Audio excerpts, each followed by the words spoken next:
What's up, everybody? Welcome to the Don't Hold Back podcast. This is where we say it loud. My name is Nozibele Kamgana Mayaba. We aim to create a safe space for us to engage on topics that matter to us. Now, some of them may be a little bit controversial, but they are as equally as important. We do all of this with a little bit of a twist. I am a big foodie, and I have asked each of my guests to come in with food that we can share in studio. Today, we are talking about managing alcohol. What is a healthy way of drinking? Now, it is no secret that South Africans love their strong drinks, okay? Every Monday when I hop on social media, there is someone that is vowing that they'll never touch alcohol again, and that is after a very heavy weekend, right? But then listen, there comes another weekend and it's the same cycle all over again. So what do you do in this case? And it's not only about consuming alcohol. We can't deny the fact that producing alcohol is one of the most important and big industries in our country, in South Africa. Alcohol is very much intrinsic to South Africans' way of life. I mean, we know how we reacted to the alcohol ban during the pandemic, okay? So how do we have a healthy relationship with alcohol? How do we manage it? What is the middle ground? Luckily in studio, we are joined by public speaker, author, and coach Clive Vanderwagen, where we are going to unpack this topic further. Clive, welcome to the show. Thank you so much for making it. Thank you very much for having me, Nozi. It's great to be here. Nice. Now, before we get into it, I did say, I'm a big foodie, and that is why I've asked each of my guests to bring in food. What do you have for us today? Well, I feel a bit embarrassed if you said that you wanted, as a foodie. I didn't bring in anything foodie. Okay. I brought in, because we're talking about alcohol, I brought in my go-to alcohol stuff that I used to when I was a big drinker. Knickknacks. But it had to be the real knickknacks, not cheese knacks, not anything else, the real knickknacks. Okay. And that was my next morning hangover remedy. So I've brought that as a foodie for you to enjoy. Okay, thank you. I see also there's some sweets next to it. Speckled eggs. Okay. They were my choice when I was drinking. Instead of dinner, I would eat speckled eggs. So here on a platter, you have my alcohol foodie. Can I be honest? That is very unexpected, okay? When I got the brief for the show, I was like, I'm so excited, but then also a little bit worried. I'm like, I do not drink alcohol. So please tell me that Clive is not going to bring in some kind of alcohol or beer or anything like that I have to try in studio. But then at the same time, I was quite excited in terms of what to expect. Now we're going to try the snacks a little bit later on in the show. Okay. But I have to get more of the story behind them. But let's talk about you, okay?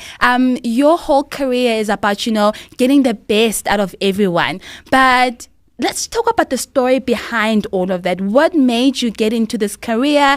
But also we are talking about, managing alcohol on this episode. Is there a story behind it when it comes to you? Tell us about it. Okay.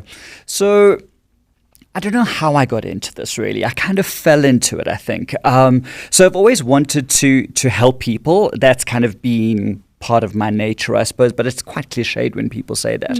So I wasn't going to go and be, a career out of it or anything. But most importantly, my career has been about storytelling. I've been a storyteller I studied drama. Right. I went off to go and study journalism. I've got a master's degree in journalism. So I went into a career in magazines, was actually where I was. And after about 10 years in magazines, and I'd kind of got quite high up in management. I then sat thinking about what do I really want to do with my life? I was in magazines, I was writing about things like the top 10 hairstyles for summer, and I was like, I'm not sure I want to speak about this anymore. I think I want to get a bit meatier with life. You. So so I joined a training company after that, and I got involved with a bunch of industrial psychologists who spoke about using psychology in corporates to try and help leaders, to try and help people who are basically struggling with their mindset around being in business. So I got into that, developed as a coach from there, and launched my own business where I go in and I speak to leaders, I speak to teams about mindset, about how to deal with people people properly and how to engage with each other, so that we're just enjoying our days together as people, because I don't think corporates often do. Yes. Now listen, you have said in your work that you enjoy the challenge of helping others, but you've touched on what you call a healthy relationship, with alcohol. What is a healthy relationship with alcohol? You know why I'm saying that? Because when I grew up, and this is partly the reason why I never wanted to try alcohol, there was never a healthy relationship, where I come from. It was either you don't drink or you drink excessively. And you literally see someone on the side of the street at 5 a.m. in the morning. So I'm very interested in terms of understanding what is a healthy relationship with alcohol. So a healthy relationship with alcohol is...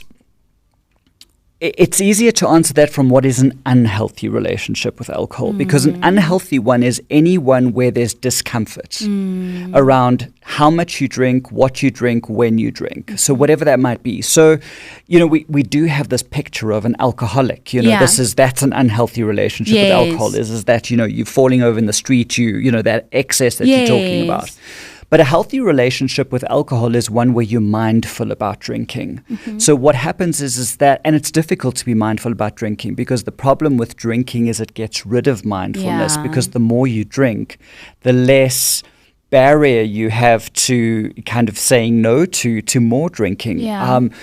But a healthy relationship with alcohol is one where you are in a space where the relationship with alcohol isn't dictating how you behave, but you operate with alcohol in a way in which it's mindful and doesn't have any kind of sense of emotional or physical attachment to you. Now that I'm thinking about it, so I have peers where they all believed, alcohol is bad. But then as we progress in our careers, and now that we're much older, I get to interact with people now. They say, no, actually now I do occasionally have, a glass of wine. And I'll be so taken back and never understand, is it actually a coping mechanism because of work? Or it's a lifestyle that when you get to a certain stage in your life, it is very much, accepted that you need to drink. When you are in these circles, you need to have a glass of wine. Otherwise, you're going to be seen like differently. And that's why it's always encouraged, even with functions that I go to. Why? I get looked so weirdly that I don't drink. So is it a lifestyle thing? Do you have to, drink? What do you have to say regarding that?